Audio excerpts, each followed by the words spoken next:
भाजपचे माजी खासदार रणजितसिंह नाईक निंबाळकर यांचे समर्थक फोनवरून धमक्या आणि शिवीगाळ करू लागले आहेत।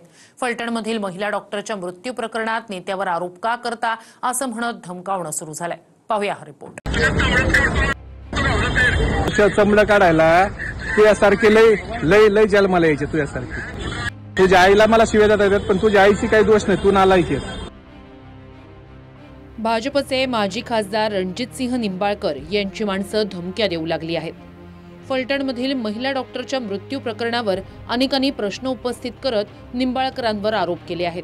त्यावर चामडं सोलून काढा अशा धमक्या निंबाळकरांचे समर्थक देऊ लागले आहेत। पुरावा आहे का नाही बघ ना प्रेस मध्ये। अरे ही तुमची हीच मस्ती आहे ना, ही दादागिरीच उतरायची। हेच मस्ती आहे तुम्हाला। तू माझं चमडं काढायला तुझ्यासारखे लय लय लय जन्माला यायचे तुझ्यासारखे। आता पण अरे तुझ्या आईला मला शिव्या देतात, पण तुझ्या आईची काही दोष नाही, तू नालायक आहेस का? अरे शिव्या काय देतो नामार्दासारख्या? अरे तू ये ना, येऊन भेट मला। कुठे येतो तू सांग? अरे कुठे येतो तू सांग? मी रोज इथंच आहे, तू सांग कुठे यायचं तर। मी मुंबईतच आहे, सांग तुला कुठे यायचं तर, तू सांग कुठे यायचं तर। अरे बिनबुडाचे आरोप आहेत तर तुझ्या मिरची कशाला लागली एवढी? हा लोक मारता साल्या हो, एवढी ही मस्ती आली काय तुम्हाला सत्तेच्या बळावर? मला वाचवायचंय मुख्यमंत्र्यांना। एक मुलगी गेली, त्यांनी जो लढा द्यायचा आहे त्याच्यासाठी आम्ही समर्थ आहेत। संविधानिक लढा तुमचा बघितला ना, हे दीड दमडीचे तुमचे लोक कार्यकर्ते, तो काशी तुमच्या तालमी चालवतो, तो बिअर बार मध्ये बसून मला फोन करतो आणि आम्हाला जीव मारायच्या धमक्या देता। अरे माझी जरा माहिती घ्या नीटनीटकी। महबूब शेखच्या डिक्शनरीत भीती हा शब्द नाही। चुकीची माहितीद्वारे माझ्यावर आरोप होता, पण माझी आपल्याला कडकडून विनंती आहे की ज्या पद्धतीने मी काही ऑडिओ ऐकले, मग ते राष्ट्रवादीचे नेते महबूब शेख यांना असतील किंवा आता अंधारेताईंच्याबद्दल एकेरी पद्धतीने वाक्यरचना असेल, कृपया माझी विनंती आहे की आपण त्यांना संवैधानिक भाषेमधून आपण त्यांच्याशी लढूया।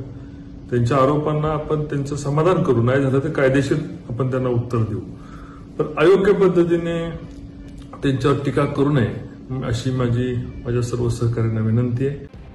दुसरीकडे संभाजीनगरमधील रमेश पाटील यांनीही 3 दिवसांपूर्वी भाजपचे माजी खासदार निंबाळकर यांना फोन केला होता। तो फोन व्हायरल झाल्यानंतर निंबाळकरांच्या समर्थकांकडून रमेश पाटील यांनाही धमक्यांचं सत्र सुरू झालंय। रमेश पाटील बोलतोय का? हो। ते रणजित दादाला काय तू म्हणला फटका दिला, दादानं काय केलं त्यात? अरे पण आता मुलगी मेली ना दादा। मुलगी मेली काय दादानं मारली का? अरे तुम्हालाच माहिती असेल, तुम्ही जवळच इथं।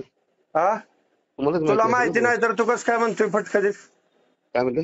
अहो मी म्हणलं नाही फटके मारन, जनता मारेल समजा असं म्हणलो मी। अरे पण दादाचा काय त्या प्रकरणात संबंध नाही। दादाला तू म्हणला फटका द्यायची म्हणजे ज्या गोष्टी बोलतो त्यांना टेन्शन नका घेऊ। दादाला माफी मागतो येऊन फलटण मध्ये।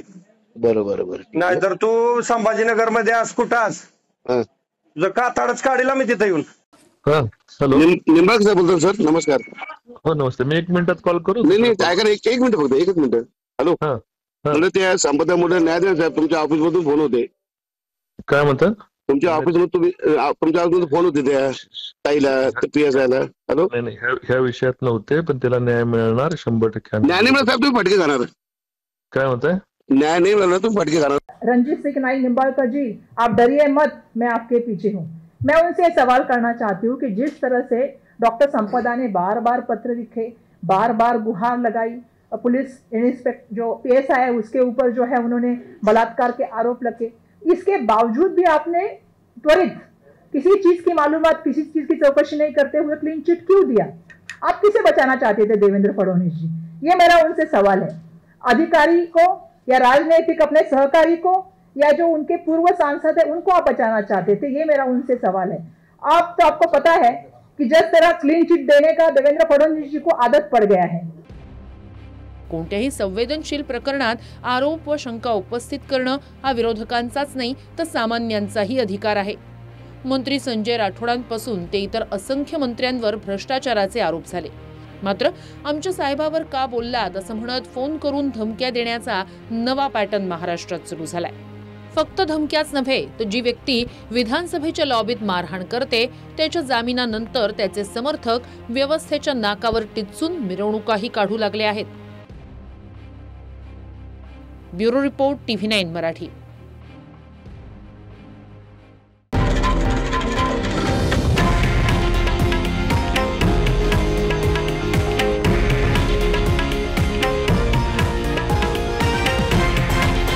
हे आहे देशातील नंबर 1 न्यूज नेटवर्क आणि आपण पाहत आहात TV9 मराठी, एकमेव.